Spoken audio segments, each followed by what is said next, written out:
아멘. 대부분의 사람들은 보이는 것이 세상을 지배할 거라고 생각합니다. 그러나 보이지 않는 것이 실질적으로 세상을 지배하고 있습니다. 사람만 봐도 그렇습니다. 사람은 육신이 건강하면 건강한 줄 아는데 아무리 육신이 튼튼해도 정신과 마음이 병들어 있으면 그 사람이 정상적인 삶을 살지 못합니다. 한편으로 말하면 사람 구실을 못하는 것이죠. 정신과 마음을 볼 수 있는 사람은 거의 없습니다. 그런 사람이라면 아마 신에 가까운 사람일 것입니다. 우리가 예수 믿는 것도 마찬가지입니다.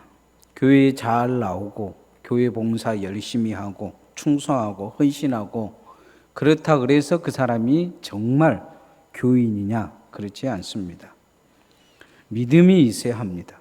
신앙생활은 믿음 중심이 돼야 하는 걸 볼 수가 있습니다. 그런데 믿음은 눈으로 볼 수 있느냐? 그렇지 않습니다.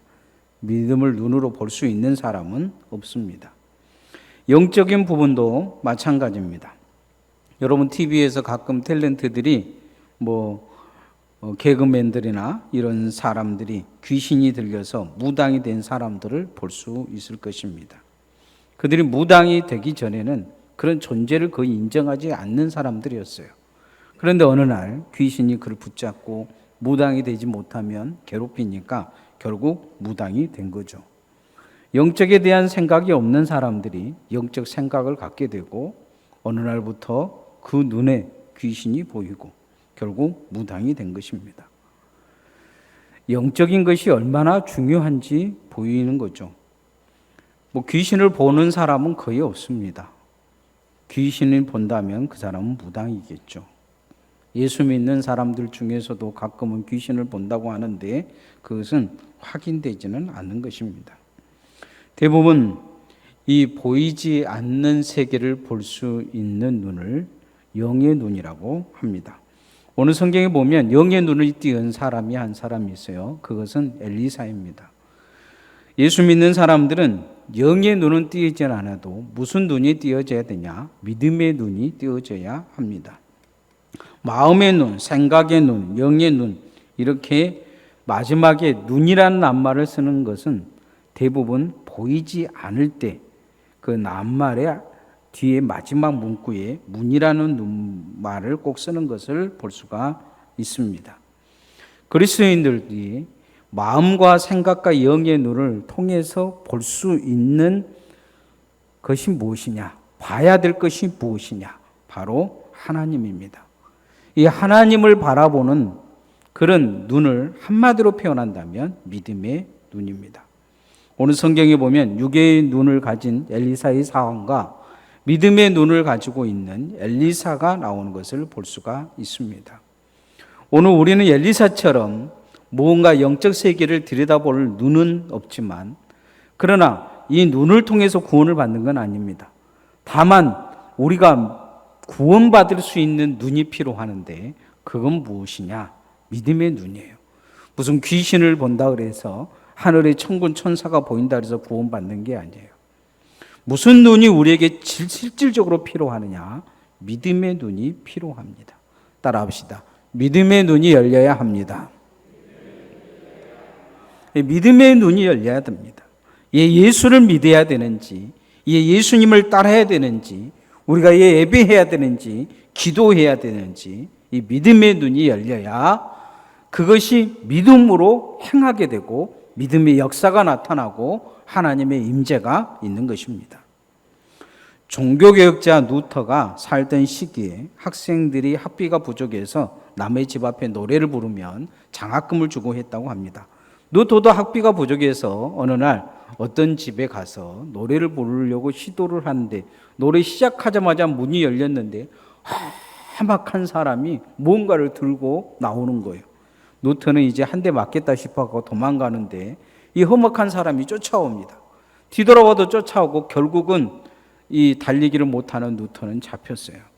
잡혀서 이제 죽었다 이야기하는데 생각했는데 이 루터에게 주목이 날라오기보다 그 그 주머니 그 뭉텅이 있는 것을 주면서 장학금이라고 내주더라는 것이죠. 장학금 주려고 쫓아오는데 누턴은 때릴 줄 알고 도망간 것입니다. 누턴은 그때를 해록하면서 그런 이야기를 해요.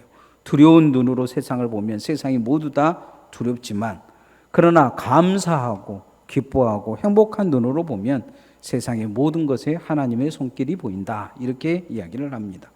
어떤 눈으로 세상을 보느냐에 따라서 믿음의 해석의 차이가 달라진다는 것이죠. 여러분에게 하나님을 향한 믿음의 눈이 열려지기를 소원합니다.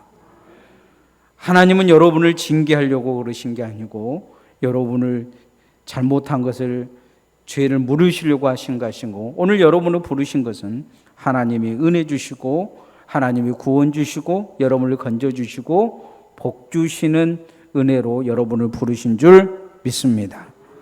오늘 엘리사 선지자가 있을 때에 아람 군대가 쳐들어와서 도단성을 둘러쌉니다. 이유는 딱 한 가지예요.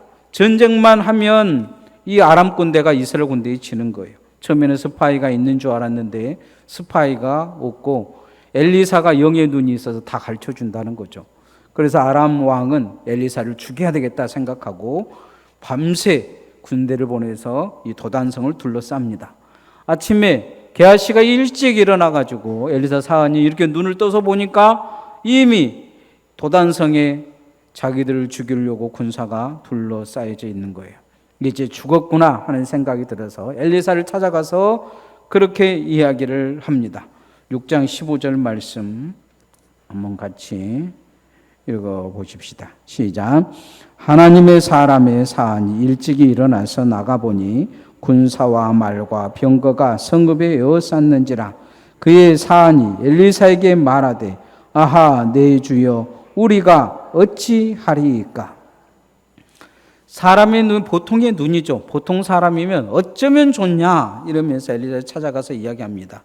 그런데 엘리사는 영의 눈이 열려서 그런 이야기를 해죠. 우리와 함께하는 자가 훨씬 더 많다 이런 이야기를. 이거 헛소리 하는 것처럼 보일 수가 있습니다. 우리도 늘 기도하자, 예배하자, 하나님 바라보자. 그러면 이것이 세상 사람들 소리 귀에는 헛소리처럼 들릴 수 있습니다. 그러나 믿음을 가지고 있는 사람들에게는 믿음의 길이 되어집니다. 우리가 하나님 앞에 믿음의 눈이 열려져야 믿음의 귀가 열려지고 믿음의 말씀이 들려지고 하나님의 믿음의 역사가 나타나는 것입니다. 예수님의 부활 때 엠마오로 내려가는 두 제자가 있었어요. 예수님의 부활을 하셨다는 이야기를 듣고도 내려가는 거예요. 못 믿은 거죠. 예수님이 옆에 가서 동행하면서 쭉 먹을 것도 주고 동행을 합니다. 그래서 못 알아먹어요. 예수님을 정말로 예수님인지 알지 못합니다. 그런데 예수님이 말씀을 계속 들려주시자 어느 순간 말씀을 깨달은 그 순간 그들은 알게 됩니다. 믿음의 눈이 열린 거죠. 그리고 예수님을 바라보게 되는 것을 볼 수가 있습니다. 우리도 신앙생활하면서 이 엠마오로 내려가는 두 제자와 같을 수 있습니다. 무슨 말을 해도 전혀 알아들을 수가 없는, 어찌 보면 믿음의 눈이 열리지 않으면 신앙은 장님과 같습니다.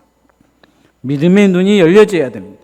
예수를 믿어야 되는지, 내가 예수 그리스도를 믿으면 어떤 역사가 내 안에서 나타나게 될든지, 장차 예수 그리스도께서 이 땅에 오시면 어떤 의미적인 삶이 우리 삶에 있게 될 건지 우리는 분명히 알아야 될 줄 믿습니다. 믿음의 눈이 있어야 예배와 기도로 나아갈 수가 있습니다. 엘리사는 나를 일치는 사안을 뒤로 하고 하나님 앞에 기도합니다. 사안의 눈을 열어달라는 거죠. 엘리사는 기도하는 선지자였어요. 우리가 하나님 앞에 정말로 믿음으로 가지고 있다면 이 믿음을 가지고 열어야 될 창이 있어요. 그건 말씀의 창과 기도의 창입니다. 특별히 성도는 믿음의 눈으로 기도의 창을 열어야 합니다. 따라합시다. 믿음의 눈으로 기도의 창을 엽시다. 한국교회는 눈 감고 기도하는 것이 훈련되어 있어요. 선교사들이 눈 감고 기도 훈련을 시켰죠. 미국 교회나 또 어떤 교회에 가면, 외국에 가보면 눈 뜨고 기도해요.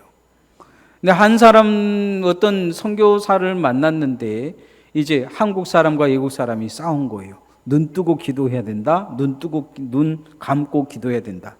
여러분 생각은 어떠세요? 한국 사람 교인들 만나면 무조건 눈 뜨고 기도한 건 기도가 아니라 그럴 거예요. 그런데 눈 뜨고 기도하든 눈 감고 기도하든 기도는 기도인 것이죠. 그런데 한국 사람들은 눈 감고 기도하게 하냐면 헛생각을 많이 하기 때문에요. 여러분 눈 뜨고 기도 시켜놓으면 분명히 옆 사람 막 쳐다보고 누가 어쩐지 그러면서 기도 시간에 기도를 했니 안 했니 한국 사람들은 그럴 가능성이 많아요. 근데 눈 감으면 마음을 집중할 수 있어요. 하나님 바라볼 수 있어요. 눈 감고 기도하는 단점이 또 하나 있어요.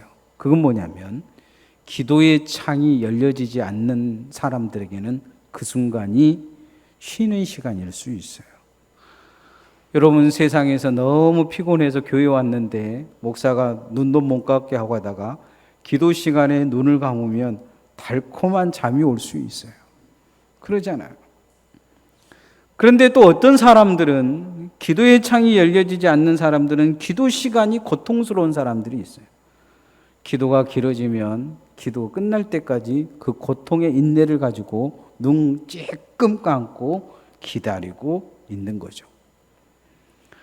우리가 믿음을 문이 열려야 되는 주된 이유는 기도의 창이 열려야 되기 때문이에요. 기도의 창이 열리지 않으면 남이 기도하는 시간에도 기도가 안 될 뿐만 아니고 나 혼자 기도하는 시간에도 기도가 안 돼요. 헛생각하는 것이죠. 자꾸 헛생각하는 거예요. 문제가 심각한 것입니다. 기도의 시간이 힘들고 어려워지는 것입니다. 믿음의 눈이 떠지면 기도가 되어집니다. 기도의 시간이 주어집니다. 기도의 창이 열리면 기도 속으로 들어갈 수가 있습니다. 이 엘리사가 기도하면서 기도의 창을 엽니다. 그러자 이 사한에게 그 기도의 응답의 세계가 보입니다. 17절 말씀 한번 같이 읽어보십시다. 시작.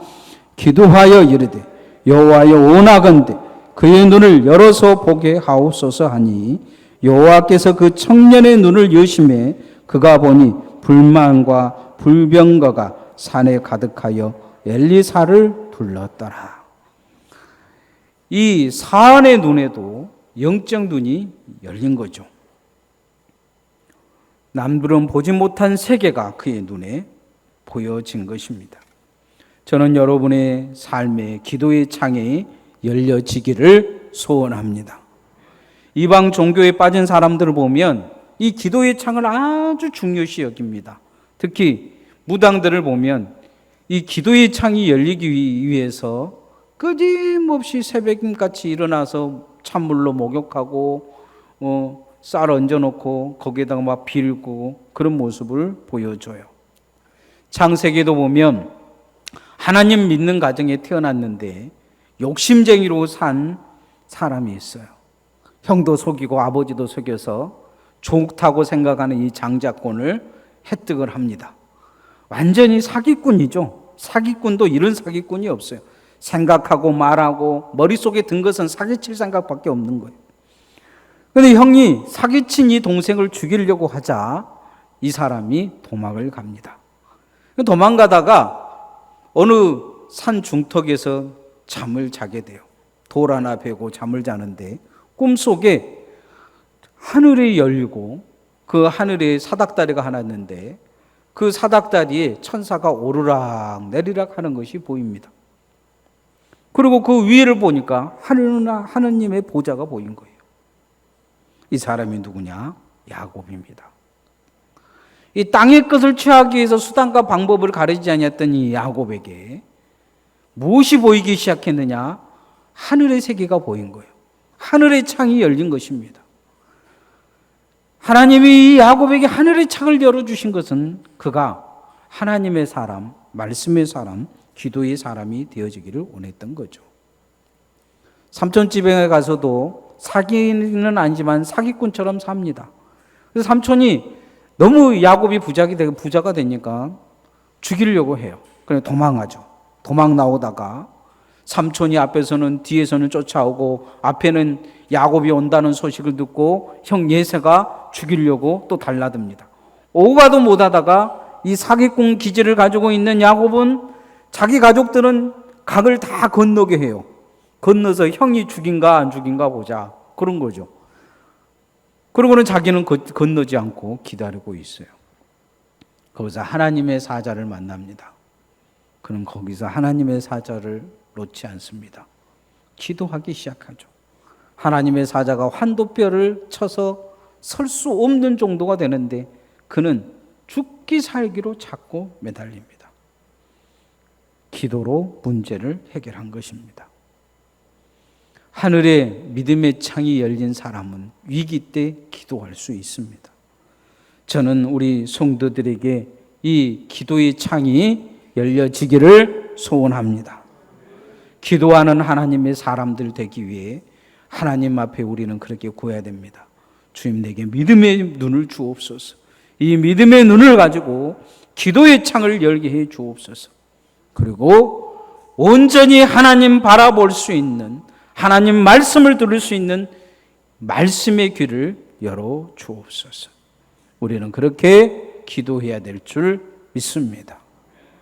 우리가 믿음의 눈이 열리고 기도의 창이 열리면 하나님 바라볼 수 있습니다. 따라합시다. 믿음으로 하나님을 바라봐야 합니다. 예수님의 시대의 사람들은 자기들이 믿음이 좋은 줄 알았어요. 그래서 예수님이 뭐라 그래도 막 떼꾸떼꾸 대들었었고 예수님에 대해서 비판하고 예수님을 죽이려고 했습니다. 근데 요한복음 1장에 보면 빛이 왔음에 세상이 빛을 알아보지 못했다 이야기를 합니다. 다시 말하면 소경이었다는 거죠. 예수님이 왔는데 예수님을 못 알아본 거예요. 하나님 이야기하고 믿음 이야기하고 구원 이야기하고 천국 이야기하던 사람들이 그 주체가 왔는데 그걸 알아보지 못한 거예요. 이유는 그들에게 있어서 하나님을 바라보는 시선이 어그러져 있었기 때문입니다. 하나님 믿는 사람들의 눈은 누구를 향해 있어야 되냐? 하나님을 향해 있어야 될 줄 믿습니다. 오늘 성경에 보면 이 엘리사를 죽이러 왔던 이 사람들은 결국 소경이 되어져서 사마리아까지 끌려가게 됩니다. 엘리사가 기도하는 것이죠. 눈을 어둡게 해달라고 기도합니다. 18절 말씀 한번 같이 읽어봅시다. 시작.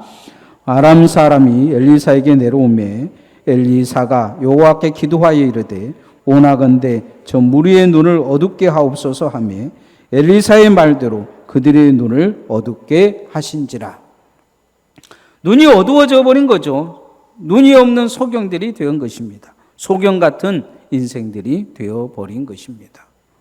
신앙생활에 정말 중요하고 필요한 게 있어요. 그건 뭐냐면 하나님을 바라보는데 어떻게 바라봐야 되느냐? 하나님의 말씀 속에서 하나님을 바라봐야 된다는 거예요. 세상 사람들은 우리가 예배하고 기도하고 이런 걸 보면 자기들이 진짜 눈뜬 사람들이고 우리는 소경들처럼 생각할 때가 많습니다. 그런데 믿음의 눈을 가지면 기도의 창이 열리고 말씀의 창이 열리고 하나님 바라보며 살 수 있습니다. 오늘 성경에 보면 뜬 눈 가진 사람들은 소경이 되고서 자신들이 어디로 가는지도 모르는 거죠. 인생의 삶에서 하나님의 말씀에 눈을 뜨지 못하면 하나님 바라보지 못합니다. 하나님 바라보는 눈이 필요한 것은 하나님을 통해 하나님을 믿는 사람들이기 때문이죠. 그래서 여러분에게 있어서 정말 중요한 것은 말씀의 귀가 열리고 말씀을 바라볼 때 하나님을 바라보는 눈이 열려지기를 소원합니다. 교회에 오면 우리가 정말 신앙생활에 필요한 것이 있어요. 하나님 바라보는 눈이 필요해요. 예배 시간에도 마찬가지예요. 예배 시간에도 우리가 눈 뜨고 여러분은 저를 바라보고 있지만 그러나 여러분의 마음과 여러분의 생각과 여러분의 믿음의 눈은 누구를 바라봐야 되냐? 하나님을 바라봐야 될 줄 믿습니다. 우리는 주님 앞에 오면 늘 그렇게 기도해야 됩니다. 말씀을 들을 때 주여 말씀하소서. 어찌 보면 우리가 인간적으로 생각할 수 있는 목사의 설교가 하나님을 바라볼 때 하나님의 말씀이 되어지는 것이죠. 우리가 누군가가 앞에서 기도하는 기도가 사람의 소리로 들리는 것은 우리가 기도의 창이 열려지지 않았기 때문이죠. 그 기도의 창이 열리면 그 소리가 하나님을 향한 기도요, 하나님을 바라보는 시선이 되어지는 것입니다. 이것이 바로 우리가 가져야 될 믿음의 눈이에요. 어떤 상황 속이든지 성도들은 훈련되어져야 되는데 하나님 바라보는 훈련을 해야 될 줄 믿습니다. 아이들이 일어서는데 엄청난 훈련을 하잖아요. 엄청난 훈련을 해요. 이 성도가 하나님 바라보기가 쉽지가 않아요. 매 순간 하나님 바라보기가 쉽지 않다는 거죠. 조금만 누가 옆 사람이 무슨 이야기를 한다든지 내 마음에 조금만 내 마음에 걸리면 내 마음 바라보는 거죠. 내 생각 바라보는 거예요. 어찌 보면 여러분 오늘 저는 여러분에게 그 누구 들으라고 설교한 내용이 거의 없어요. 100% 누구를 향한 설교가 없습니다. 그런데 어떤 사람들은 또 이 설교를 들으면서 그런 생각할지 몰라요. 목사님 무슨 생각 갖고 저 설교를 할까? 목사 생각을 들여다보려고 하는 거죠. 목사는 무슨 마음 가지고 저 설교할까? 목사 마음 들여보려고 생각하는 거죠. 이거는 어찌 보면 우리가 세상에서 가진 훈련이에요. 누군가 옆 사람이 이야기하면 그 사람 마음 생각 들어보려고 하고 또 그 말을 듣고 내 마음 내 생각 들어보려고 하고 하나님 바라보는 훈련이 안 돼 있는 거예요. 우리가 하나님 바라보는 훈련을 하면 하나님 내게 말씀하심을 통해서 그 말씀 속에서 나를 바라보고 회개하고 고치고 변화되어지고 축복의 길로 나아갈 수 있는 것입니다. 이제 말씀의 결론을 맺으면 신앙생활 하면서 점점 눈이 밝아져야 합니다. 눈이 띄어져야 해요. 어디에 눈이 띄어져야 되냐? 믿음의 눈이 띄어져야 돼요. 믿음으로 바라보는 세계가 열려야 됩니다. 이스라엘 백성들이 출애굽하면서 가장 열리지 않았던 것이 뭐냐? 믿음의 눈이에요. 그 앞에서 만나가 내리고 홍해가 갈리고 메추가리가 내리고 반석에서 물이 나고 밤에는 불기둥으로 낮에는 구름기둥으로 그들을 인도했지만 그들의 눈에는 먹을 것밖에 없었어요. 그들의 눈에는 누가 대장 되느냐 이런 생각밖에 없었어요. 세상의 눈에만 밝은 거죠. 세상 이치에 밝은 거예요. 어떻게 하면 대장이 될 수 있느냐? 어떻게 하면 부자가 될 수 있느냐? 세상의 이치만 밝은 거지 하나님을 바라보는 믿음의 눈이 전혀 없었어요. 그걸 통해 믿음의 고백이 하나도 나타나지 않아요. 가나안 땅을 다 보고 와서도 보고한 10사람에는 믿음으로 그 세계를 보지 못해요. 아, 하나님이 이 세계를 우리에게 주시려고 하는구나 이런 생각보다는 하나님이 우리를 죽이시려고 하는구나 이런 느낌을 받게 되는 거죠. 믿음의 눈이 필요해요. 우리가 신앙생활 하는데 믿음의 눈이 필요해요. 그래야 기도의 창이 열려요.